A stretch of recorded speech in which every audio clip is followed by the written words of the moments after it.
Hi friends, வெங்காயம் தக்காளி இல்லாமல் நம்ம சமைக்க முடியாதுங்க. அதே மாதிரி தாங்க இட்லி மாவு இல்லை அப்படின்னா வீட்டில் இருக்கிற லேடிஸ்க்கு கை உடைஞ்ச மாதிரி ஆயிரும். இன்றைக்கி அப்படி தான் எனக்கும் ஆயிடுச்சு.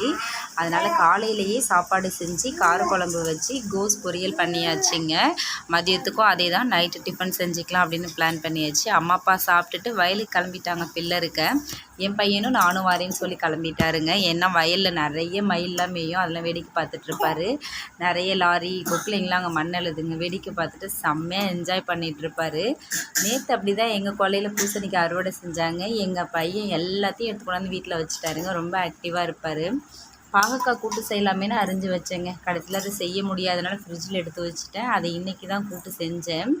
அது மட்டும் இல்லைங்க, சில பேர் பாகக்காய் சமைக்கும்போது சர்க்கரை யூஸ் பண்ணுவாங்க. அந்த மாதிரி யூஸ் பண்ணாதீங்க. அதில் இருக்கிறதே ஸ்பெஷல் கசப்பு தாங்க. அதை நம்ம சாப்பிட்டு தான் ஆகணும், வேறு வழி இல்லை. ஸோ இந்த வீடியோ பிடிச்சிருந்தா கமெண்ட்டில் சொல்லுங்கள். பாய்.